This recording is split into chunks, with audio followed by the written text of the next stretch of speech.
안녕하세요. 반갑습니다. 방금 소개받은 장기선 기술원의 한대철 본부장입니다.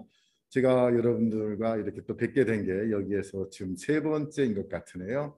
제가 여기 올 때마다 공교롭게 날씨가 엄청 화창한 날씨였어요. 오늘도 마찬가지로 화창한 날씨에 여러분과 함께 하게 됐다는 것에 대해서 무지 영광으로 생각하고요. 여러분들과 2시간 동안 함께 보도록 하겠습니다. 이미 공지된 바와 같이 첫 시간에는 기계설비 유지관리자 선임과 그다음에 성능 평가에 대해서 알아볼 것이고요. 두 번째로는 우리가 FMS 시설물 유지 관리 정보 시스템을 어떻게 쓰는지에 대한 부분들을 알아보는 시간을 갖도록 할 것이고요. 오늘은 저희가 이제 그렇게 뭐라 그럴까 내용들이 많이 준비된 건 아니고 그래서 시간이 좀 여유롭게 있기 때문에 여러분들의 질문도 편안하게 받을 수 있을 것 같습니다. 그래서 각 말미에 시간마다 여러분들이 궁금한 사항들이 있으면 질문해 주시면 답변하는 걸로 이렇게 되도록 하겠습니다. 자, 그럼 여러분들과 함께 제가 내용들을 알아보도록 하겠습니다. 예. 자, 우리 이게 지난 2020년 4월 18일부터 시행이 됐잖아요. 그래서 1년 반 정도가 좀 지났습니다. 그런데 실질적으로 우리한테 아직 피부로 깨닫지 이렇게 와닿지 않고 있는 내용들이 뭐냐 그러면 지금 당장 2000세대 이상의 단지에서만 이 법들이 시행되고 있다는 점에서 우리들이 피부로 와닿지는 않고 있습니다. 그래서 우리들이 궁금한 사항들은 있긴 한데 그러면 과연 기계설비 유지관리자는 어떻게 운영이 돼야 되는지에 대한 부분들에 대해서 여러분들이 되게 궁금해 하시더라고요. 그래서 제가 그 부분들을 한번 하나하나씩 소개해 드리도록 하겠습니다. 첫 번째로 우리가 여기서 이렇게 하는 게 더 낫겠다. 네. 예. 기계설비 유지 관리의 정의부터 한번 알아보도록 할게요. 기계설비의 유지 관리 및 점검을 관리 실시하고 운전, 운용하는 모든 행위를 기계설비 유지 관리를 하는 사람이다. 그래서 기계설비 유지 관리자의 정의는 이렇게 알고 계시면 될 것 같고요. 네. 그래서 지금 현재 우리들이 앞서도 설명해 드렸습니다마는 그러면 과연 기계설비 유지관리자가 어떤 업무를 하느냐 또 기계설비 유지관리자의 자격은 어떻게 되느냐 이런 것들이 바로 오늘 알아볼 내용들이에요. 그래서 법률적 근거로는 지금 현재 법률적 근거를 보면 기계설비법 쳐다보면 제19조 기계설비 유지관리자 등의 선임에 대해서 자, 관리 주체는 국토교통부령으로 정하는 바에 따라서 공유가 들어갑니다. 뭘 누르시니까 자꾸 이것 때문에 그런 거구나. 그냥 정리를 해야 되겠구나. 공유가 자꾸 꺼지면 그냥 여기를 화면 강도 태그를 쓸 수 없을 것 같아요. 그래서 그냥 제가 읽어드릴게요. 자, 관리 주체는 국토교통부령으로 정하는 바에 따라 기계설비 유지관리자를 선임하여 한다라고 하고 있어요. 다만 18조에 따라 기계설비 유지관리 업무를 위탁한 경우 기계설비 유지관리자를 선임하는 것으로 본다. 이렇게 했을 때 우리는 공동주택관리법에서의 관리 주체는 누구죠? 네. 위탁관리회사라든가 자치관리회사도 관리소장이 관리 주체였어요. 근데 기계설비법에서 관리 주체란 누구냐 그러면 건물의 소유자 또는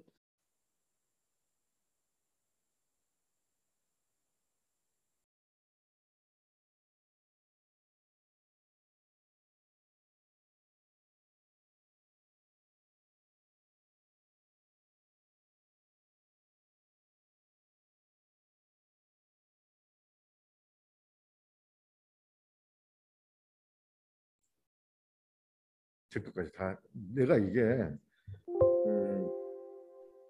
호스트가 아니라 클라이언트로 돼 있나 보죠. 그래서 자꾸 끊겨나구나. 네. 목소리가 잠깐 안 나갔다고 그러네요. 그래서 다시 기계설법 제19조에서 관리주체는 국토교통명으로 정하는 바에 따라 이 부분 들었을 것이고요.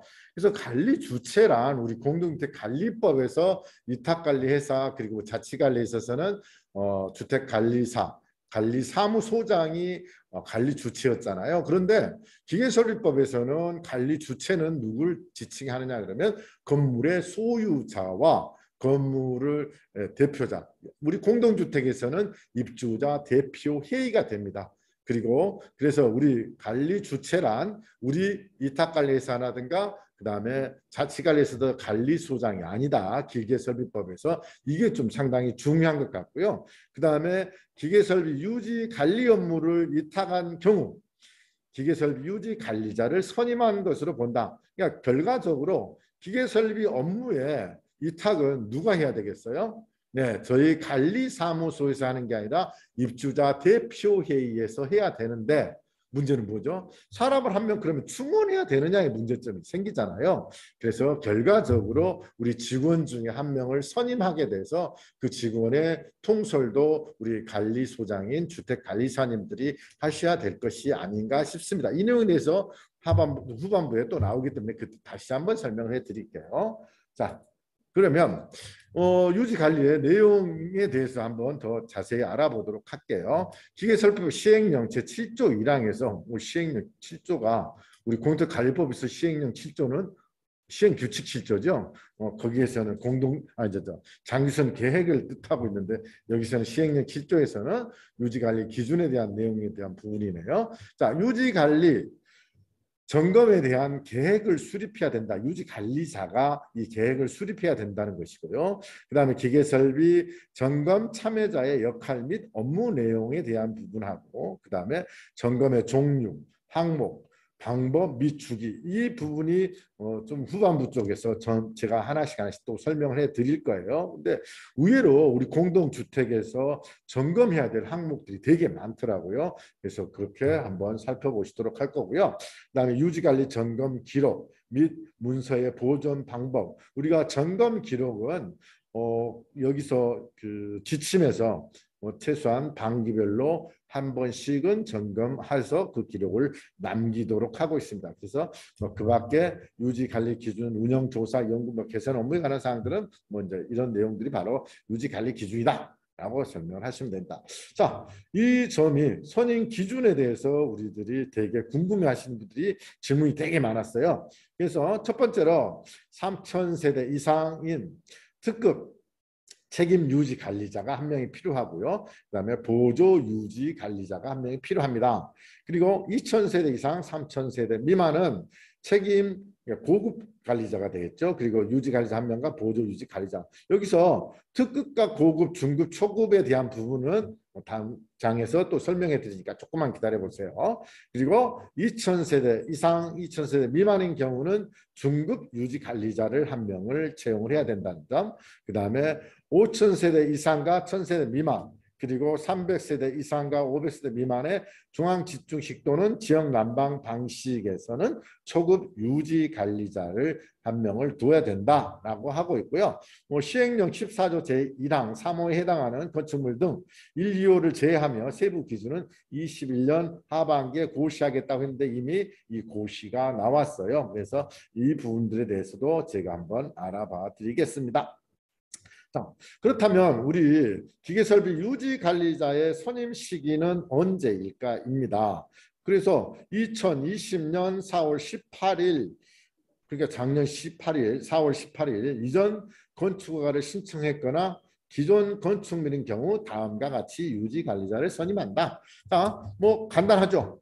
첫 번째 칸에 보면 연면적 3만 제곱미터 이상 건축물이거나 2,000세대 이상 공동주택에서는 2021년 4월 17일까지 올 4월 17일까지 유지관리자를 선임했어야 된다는 뜻이 되겠죠. 그리고 내년 4월 17일까지는 연면적 1만 5천 제곱미터 이상의 건축물과 1,000세대 이상의 공동주택 그리고 시행령 제14조 1항 3호의 건축물 등 이 부분은 그 1항 3호에 해당되는 것들은 일반 건축물에 대한 부분이기 때문에 우리가 특별하게 신경 쓸 필요는 없습니다. 그러나 우리는 1000세대 이상에서 그리고 연면적이 15,000제곱미터 이상인 건축물에 근무하신다면 내년 4월 17일까지 선임을 해야 된다. 그리고 연면적 1만 제곱미터 이상 그리고 500세대 이상 공동주택 중앙집중식 지역난방 방식인 경우 300세대 이상에서 2023년 4월 17일까지 선임해야 된다는 것으로 정리를 하고 있습니다. 자, 그렇다면 지금 현재 자격에 대한 부분은 아직은 그렇게 강화되진 않았어요. 맨 아랫줄을 한번 봅시다. 이 규칙, 이게 이제 그 부칙에 있는 내용이죠. 이 규칙 시행 당시 제1항에 따른 건축물 등에서 기계설비 유지관리자의 업무를 수행하고 있는 사람은 2026년 4월 17일까지 그러니까 앞으로도 몇 년 더 남았어요. 약 5년 가깝게 4년 좀 반 정도 남았죠. 거기까지는 현재 근무자를 자격이 없다 하더라도 그 분을 선임할 수 있도록 이렇게 부칙에서 정하고 있습니다. 그래서 이 해당 건축물에 계속 근무하는 사람으로 한정을 하는 거예요. 그래서 새로 입사하신 분이 이렇게 할 수는 없는 겁니다. 여기서 좀 이제 차고가 있더라고요. 그래서 지금 현재 그때 이 법 시행 당시 근무했던 분은 선임하시면 2026년 4월 17일까지 유지관리자로 선임이 될 수 있다. 그러므로 새로 들어온 사람이 아니라 만약에 선임했던 사람이 그만두시고 나가면 근무자 중에서 선임을 해야 됩니다. 새로 오신 분은 선임하려면 어떻게 해야 되죠? 여기서 정한 요건의 자격을 반드시 갖추어야 됩니다. 그렇기 때문에 급여가 많이 올라가게 되겠죠. 그리고 그러므로 별표의 기계설비 유지관리자 선임 기준을 갖춘 것으로 보되 다음에 이제 2026년 4월 17일까지는 별표에 따른 선임 기준을 자격을 갖춘 사람이 을 써서 그 사실을 국토교통부 장관에게 통보하도록 하고 있습니다. 결론적으로 다시 설명을 해드리면 이런 거잖아요. 2026년 4월 17일까지는 지금 현재 우리 단지에 근무하신 직원들이 선임할 수 있다. 새로 오신 분 아니에요. 현재 계속 근무하신 분 중에서 선임할 수 있으나 2026년 4월 17일 이후 4월 18일부터는 이 자격을 별표 1에서 정한 그 자격자만이 할 수 있다는 뜻입니다. 이해가 되시죠?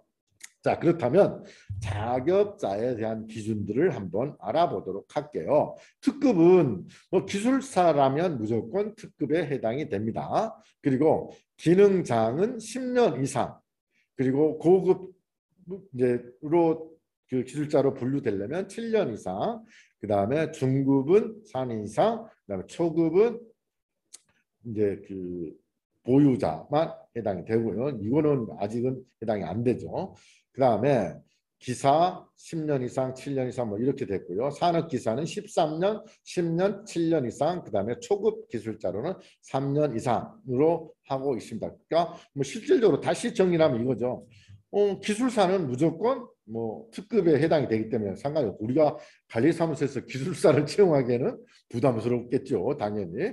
그 다음에 기능장이나 기사라면 무조건 초급 자격증은 무조건 초급에 해당되는 단지에는 근무할 수 있다.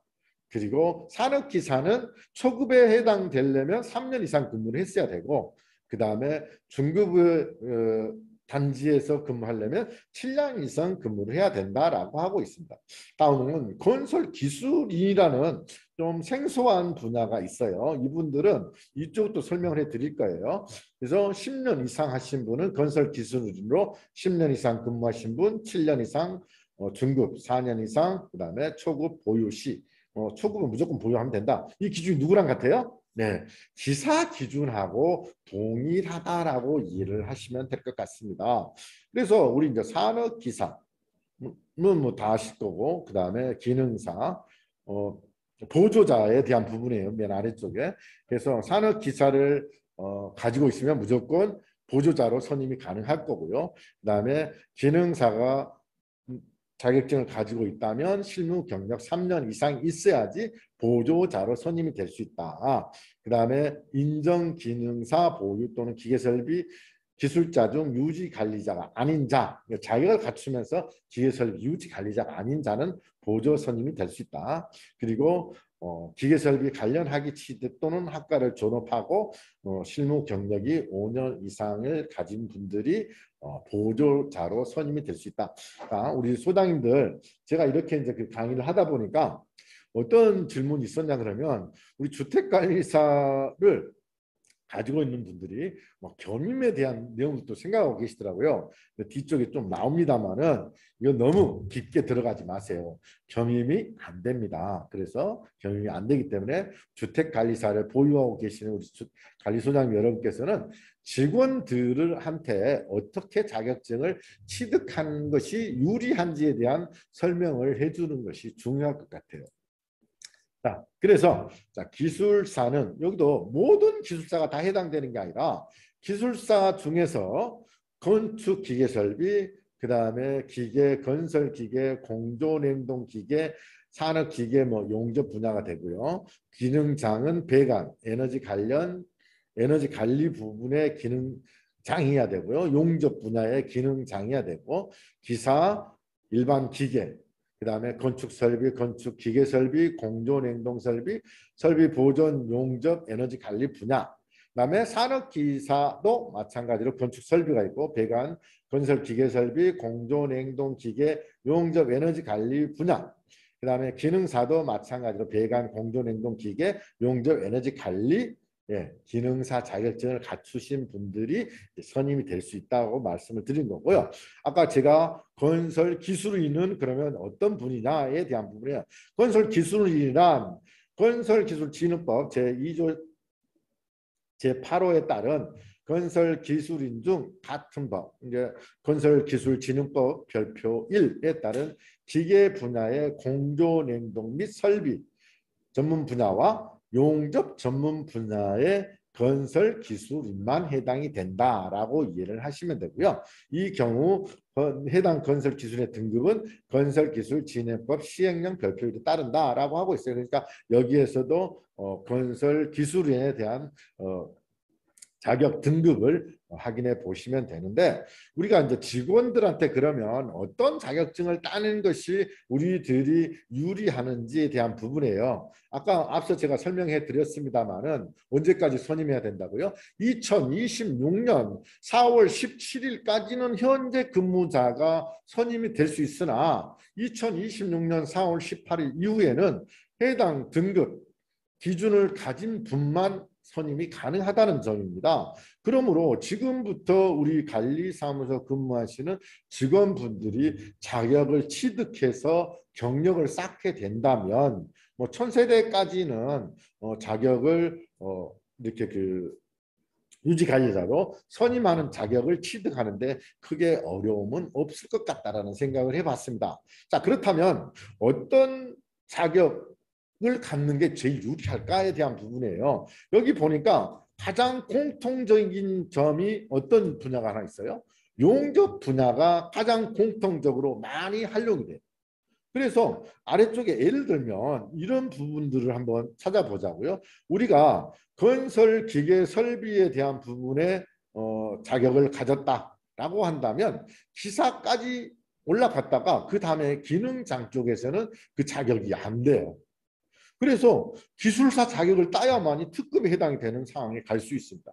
그러나 기능장까지 갈 수 있는 것이면 어떤 게 있어요? 배관, 에너지 관리, 용접 분야, 이 분야 세 가지 분야만 기능장인 경우에 자격으로 인정이 된다는 뜻이 됩니다. 그러므로 여러분들이 우리 직원분들한테 공부를 할 때는 어떤 공부를 하는 게 제일 중요하다? 네, 배관 기능사라든가 배관 산업기사, 그 다음에 용접, 에너지 관리 분야의 요 분야 세 분야 중에 하나의 자격증을 취득하면 좋을 것이다라고 이렇게 조언해 주시는 것이 좋은데 사실 용접이 지금 보면 제가 자격에 대한 부분들을 알아봤어요. 그랬더니 용접 분야는 1년에 한 번만 시험이 있더라고요. 그래서 좀 시험이 어려울 수 있습니다. 그러나 배관 기사 같은 경우는 배관 기능사나 이런 경우는 좀 그 숫자가 많기 때문에 시험의 횟수가 많기 때문에 이쪽을 좀 공부해 보는 것이 어떠겠나 싶어요. 제가 이제 이 강의를 충남 쪽에서 강의를 했었는데 어떤 질문이 왔냐 그러면 직원분들한테 이 자격을 좀 취득하도록 이렇게 좀 안내를 하세요라고 했더니 직원분들이 지금 내가 이 나이에 무슨 자격증을 취득하느냐 나 못하겠다 안 한다 막 이러신 분들이 상당히 많다고 하더라고요. 그런데 실질적으로 어떤 상황이 발생이 될 수 있냐 그러면 직원들을 설득하실 때 여러분들이 지금 현재 자격이 없다고 해서 나중에 뭐 그냥 편안하게 지금처럼 근무할 수 있느냐? 그렇지 않은 상황이 발생이 될 수 있다는 거죠. 어떻게 되죠? 자, 생각 한번 해보세요. 현재 우리 인력 구성인 중에 한 명은 그만둬야 되는 상황이 발생이 돼요. 그리고 이 자격을 갖춘 사람을 채용할 수밖에 없는 상황이 발생이 되게 됩니다.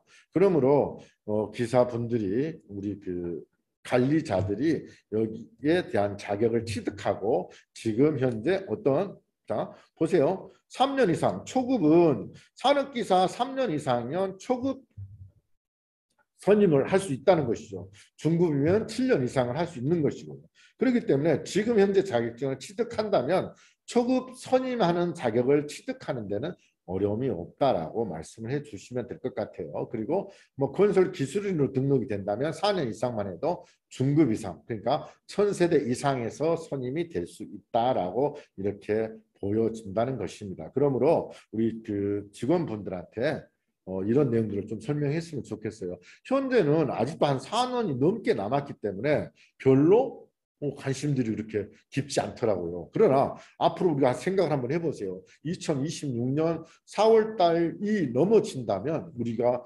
여기에 해당되는 선임자를 구하기가 매우 어려워질 가능성이 높습니다. 딱 이렇게 설명을 했더니 어디에? 앞에 보니까 어떻게 누가 할 수 있다고요? 네.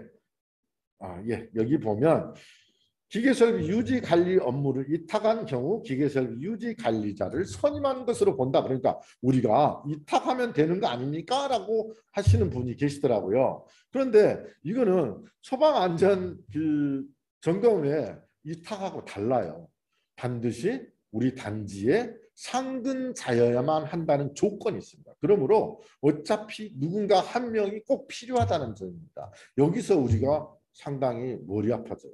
지금 현재는 여러분들이 등급에 대한 부분, 선임에 대한 부분만 고민을 해왔는데 이 교육 후반 쪽에 가면은 더 기가 막히고 어려운 일이 또 발생이 됐습니다. 한번 살펴보시죠.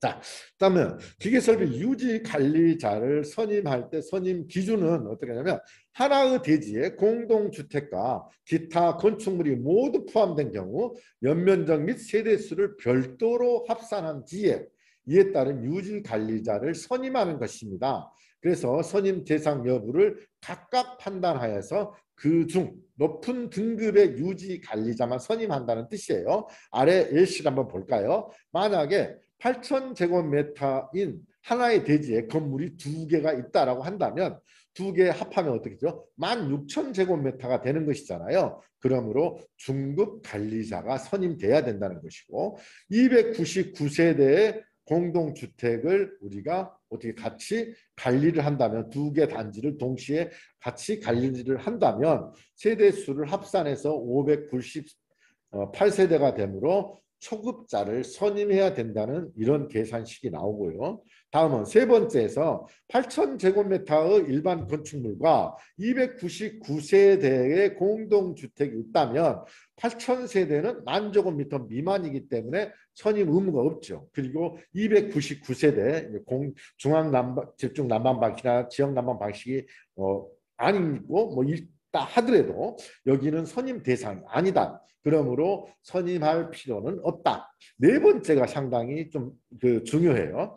우리들이 예를 들어서 상가가 25,000제곱미터이고 그 다음에 아파트가 700세대다라고 한다면 연면적 기준에 쓸 때 25,000제곱미터에서는 중급 기술자를 선임해야 되는 것이고 공동주택에서는 초급 기술자를 선임해야 되는데 그러면 중급 한 명, 초급 한 명을 쓰는 게 아니라 여기서는 더 높은 등급, 그래서 중급 기술자만 선임하면 되는 것이다 라고 하고요. 관리 주체가 다른 경우 초급과 중급을 각각 선임해야 된다. 여기서 무슨 뜻이냐 그러면 우리가 가끔 하나의 단지 안에 관리 주체가 다르다. 예. 상가 관리단 있고요. 우리 아파트 공동주택 입주자 대표회의가 따로 있다라고 한다면 여기서는 별도로 각자 선임을 해야 된다라는 것입니다. 그리고 오피스텔은 연면적을 기준해서 선임하는 것이다라고 이해를 하시면 될 것 같아요. 그래서 여기에 대한 질문들도 있었기 때문에 여러분들이 상가랑 공동주택 같이 있는 경우에는 이런 식으로 계산해서 더 높은 등급 이라든가 같은 경우는 합해서 하는 것이다. 그러니까 상가가 두 개 동이 있다 그러면 두 개는 합하는 것이고 공동주택이 두 개 단지를 통합 관리를 한다라고 한다면 두 개를 합하는 것이고 따로따로 있다면은 그 중에 더 높은 등급인 경우만 선임한다. 라고 정리를 하시면 될 것 같아요. 다음, 유지관리자 선임을 위탁하는 경우, 앞서도 제가 설명해 드렸습니다만은 위탁하는 경우에는 유지관리자를 선임한 것으로 본다라고 되어 있어요. 그래서 관리 주체는 유지관리자를 보유한 업체에 직접 위탁해야 된다. 제가 아까 관리 주체 누구라고 얘기했어요? 관리 주체는 건물의 소유자, 그러니까 상가면 상가 분양자들이 되겠죠. 그 다음에 거기에 대한 대표단, 입주자 대표회의가 됐죠.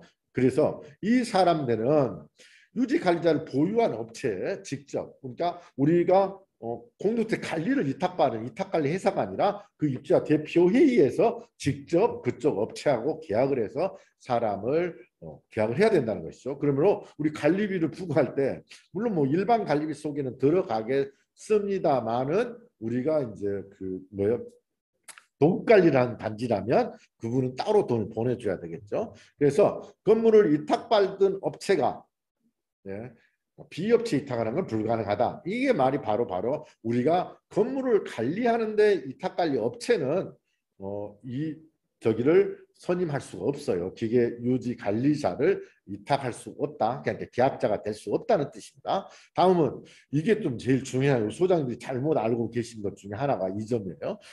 건축물의 기계설비 전체에 대한 체계적으로 관리하는 유지 관리 업무를 특성을 고려할 때 상시 근무자여야 된다라고 하고 있습니다. 그러므로 업체한테 위탁했다고 해서 이 위탁한 업체가 우리 가끔 와가지고 이렇게 우리 시설물을 점검하고 계획서를 만들고 이런 것이 아니라 우리 단지에서 근무해야 된다는 조건이라는 거죠.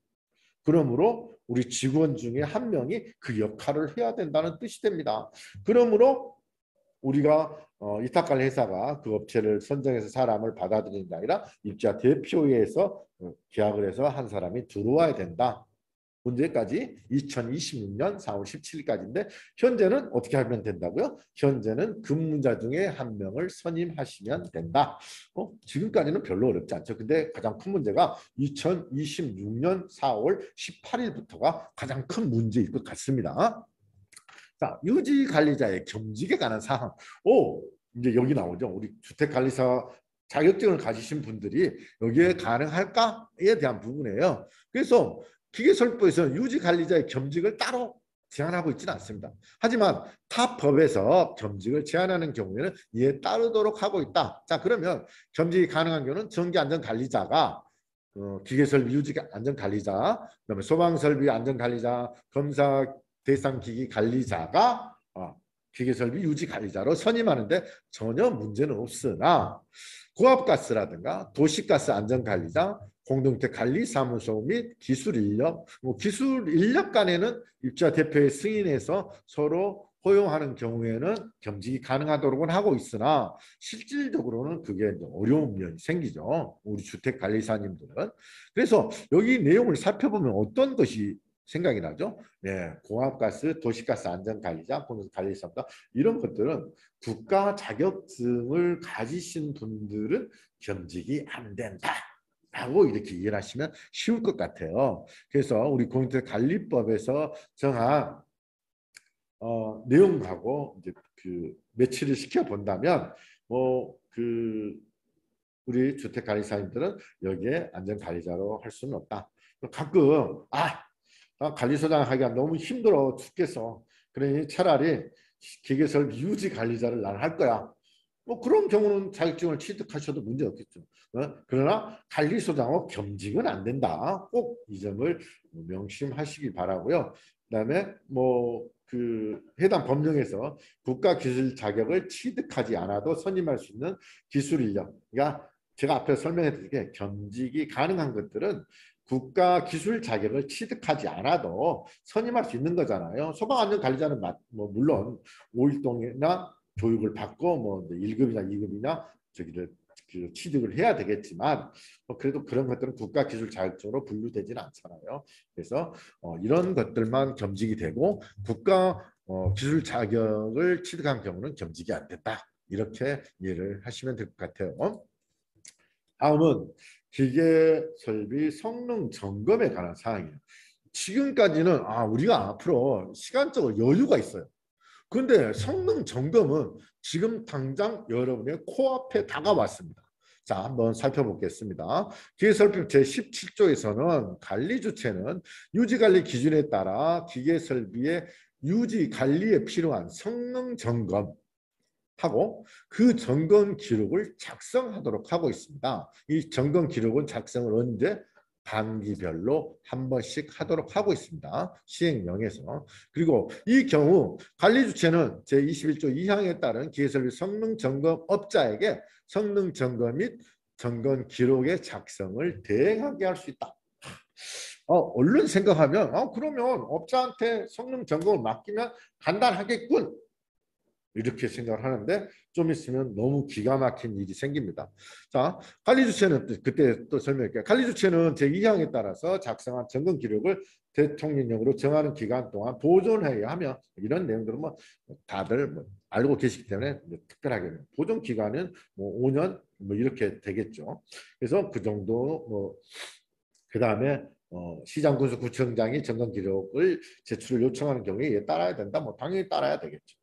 자, 앞서 제가 설명드렸습니다만 관리 주체와 관리자의 구분. 관리 주체란 건축물 등의 소유자, 관리자란 입주자 대표회의, 집합 건물 등에 있어서 관리단 등을 말하는 것이다. 그러므로 위탁 관리를 맡은 업체는 관리 주체가 아니다. 기계설비법에서 다른 점이 딱 이 점이에요. 그래서 우리가 가끔 이제 그 입주자 대표회의에서 관리 주체는 니네 아니야 라고 주장할 수 있을 거예요. 근데 법에서 우리 관리 주체는 여기 기계설비법의 관리 주체는 건물의 소유자 아니면 입주자 대표회의가 관리자는 입주자 대표회의다. 그러므로 당신네들이 선임해야 된다는 그런 의무가 있다. 라는 것을 알려줘야 되는데 법률적 기준으로 판단할 때는 위탁관리 업무가 아니다. 이건 확실해요.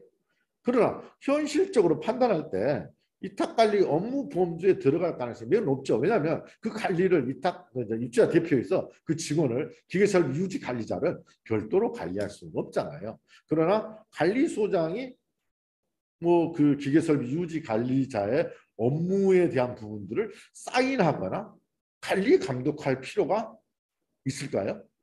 제가 판단할 때는 그러면 우리 업무에 우리 관리 책임으로 들어올 가능성이 있기 때문에 제가 판단할 때는 그 부분들은 유지 관리자의 선임이라든가 또 그리고 그 관리 감독을 입주자 대표에서 하도록 하는 것이 중요하지 않을까 싶어요. 여기도 가트류 등이 있기 때문에 그렇습니다. 그래서 제가 판단할 때는 이거는 위탁관리회사의 업무는 명백하게 아니다. 라는 사실에 대해서 우리 주택관리사님들이 명확하게 알고 계시는 것이 중요할 것 같습니다. 자, 성능 점검에 대해서 지금 현재 유지관리 기준, 기계설비 유지관리 기준은 지난 2021년 8월 9일 날 이게 시행이 됐어요. 그래서 공표가 돼서 시행이 되고 있는데 유지관리 기준에 대한 부분은 우리 장유선 기술원 홈페이지에 가시면 여기 그 내용이 올라가 있어요. 그리고 제가 오늘 강의한 내용도 올라가 있습니다. 그래서 그걸 다운받아서 한번 보셔도 됩니다. 자, 우리 유지관리 기준 제11조에서 성능 점검에 관한 사항이 있어요. 그래서 유지관리 지침서 별지 제1호 서식에 점검 대상 기계설비 현황표, 그 다음에 제9조에 따라 실시한 유지관리 결과, 그 다음에 별표 3에 따른 기계설비 성능 점검 시 검토 사항 등을 참고하여 해당 건축물 등의 안공일부터 1년이 되는 날을 기준으로 1년마다 성능 검사를 실시해야 한다라고 하고 있는데, 자, 그렇다면 우리는 이미 안공된 지가 오래됐잖아요. 이 법 시행 전에 안공이 됐다라고 했다면 그러면 언제부터가 기산일이 되느냐? 다음 장에서 나오기 때문에 그때 설명을 해드릴 거고요. 자, 관리 주체는 제1항에 따른 성능 점검을 직접 실시하려는 경우 법 제21조 1항에 따라서 성능 점검업을 등록을 해야 된다. 아, 나 이 점이 상당히 마음에 들어요. 왜요? 이게 만약 이 내용이 없었더라면 이 탁관리회사가 니네들이 성능 점검해라고 틀림없이 입주자 대표회에서 얘기를 했을 거예요. 그런데 이것을 성능 점검업을 등록하지 않으면 뭐를 못하죠? 성능 점검을 못한다는 뜻입니다. 그런데 이제 이탁관리 회사들이 우리는 성능 점검업을 등록했기 때문에 이탁관리 우리한테 넘겨주시면 우리가 공짜로 성능 점검을 해드리겠습니다 하는 회사가 나타날 수도 있겠죠. 그럼 또 뭐 어떻게 되죠? 우리 또 관리소장님이 또 머리 아픈 일에 봉착이 될 수밖에 없습니다만은 현재까지 법에서는 자, 성능 점검업을 등록을 해야만이 성능 점검을 할 수 있다. 자격을 갖춘 사람 한 명이 할 수 있는 게 아니다. 시특법하고는 완전히 다른 부분이에요. 그래서 그렇게 이해를 하시면 될 것 같고요.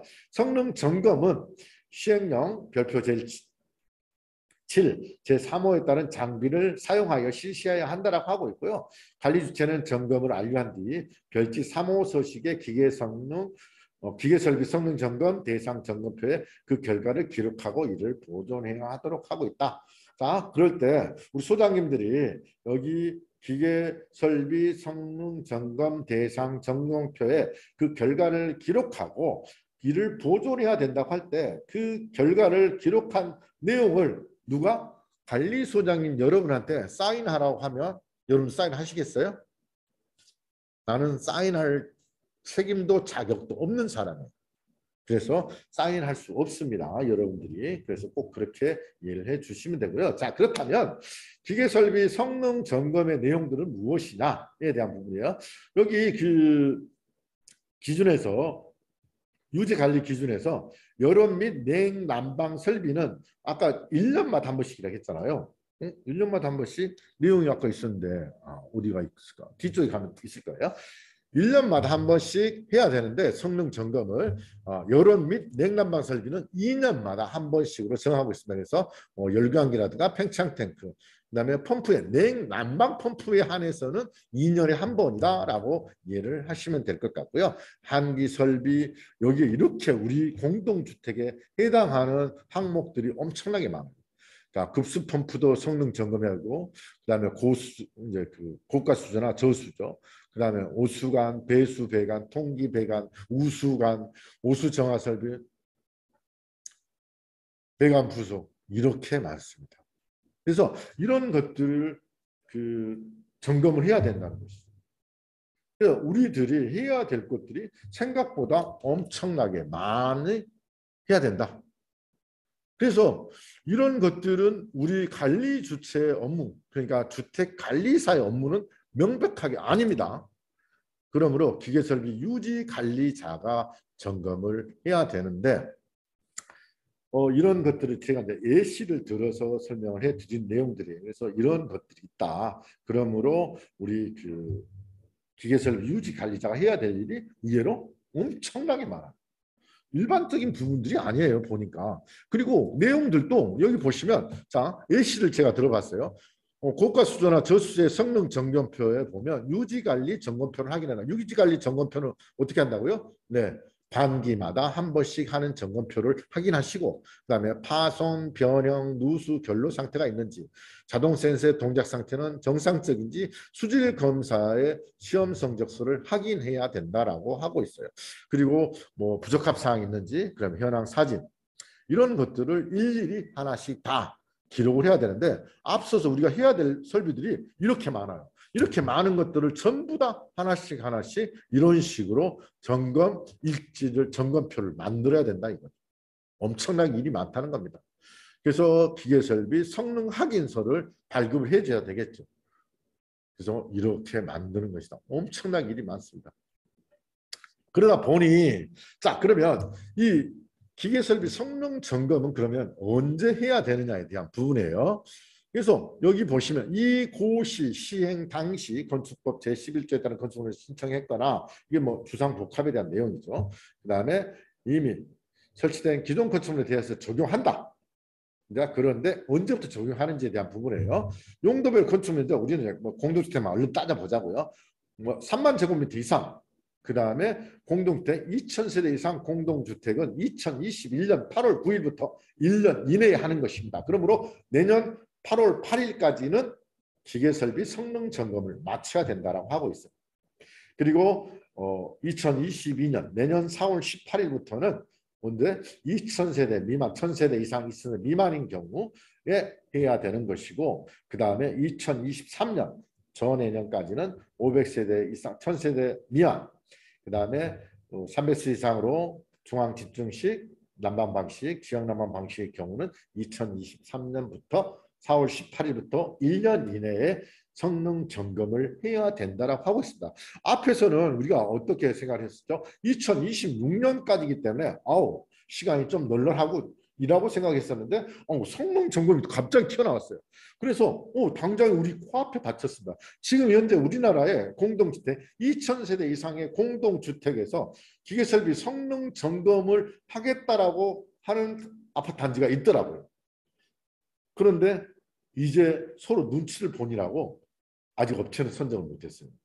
그래서 뭐 제가 알아봤는데 내용을 정리하면 이렇게 되는데 자 여기 하단부에 한번 보실까요? 예상 점검 비용 2021년 12월 현재 2,000세대 기준하면 약 5, 6천만 원 정도 억장이 무너지죠. 그렇다면 우리가 기계설비 성능 점검이 어떻게 해요? 1년에 한 번씩이잖아요. 문제는 우리가 그 시설물의 시특법에 의해서도 한 번 하는 게 뭐죠?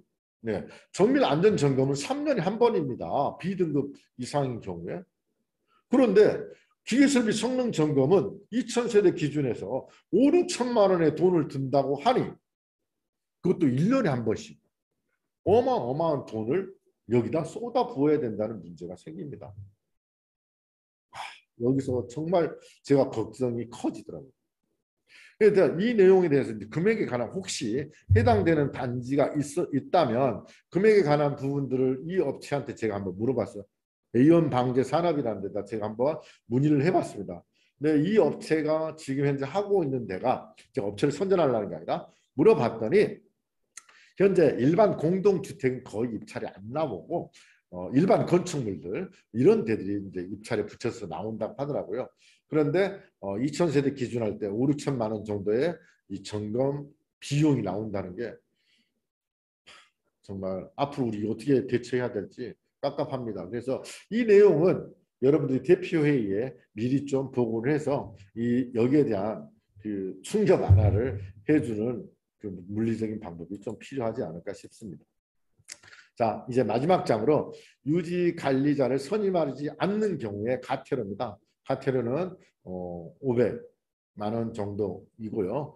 그래서 뭐 여기 보면 기준을 준수하지 않는 경우 300, 1차, 2차, 3차로 나뉘어져서 그래서 최고 500만 원까지의 가태료에 해당이 될 수 있다는 점을 규정하고 있습니다. 사실 우리가 이 기계설비 유지 관리자가 과연 뭐야? 라고 궁금해서 여기 교육에 참석하신 분들이 많으실 건데 너무 황당하고 기가 막히시죠. 네, 저도 이 강의를 준비하면서 너무 가슴 아픈 일이었습니다. 기계설비 성능 점검에 대한 비용이 이렇게 많을 거라고는 저도 전혀 예상치 못했어요. 그런데 지금 이제 법에서 정한 바에 따라서 하려고 하면 이런 것들이 이만한 돈이 들어가야 될 것 같아요. 우리가 또 해야 될 게 기계설비 유지 관리자가 뭘 해야 되죠? 계획서도 작성을 해야 됩니다. 그래서 엄청난 돈이 들어간다라는 것으로 우리가 알고 교육을 마치도록 하겠습니다. 첫 시간 교육은 여기까지로 하고요. 1시간 동안 수고 많으셨다. 10분 쉬고요. 다음은 우리가 시설물 정보관리 시스템을 어떻게 쓰는지에 대한 부분들을 알아보는 시간을 갖도록 하겠습니다. 자, 1시간 동안 수고 많으셨습니다. 감사합니다.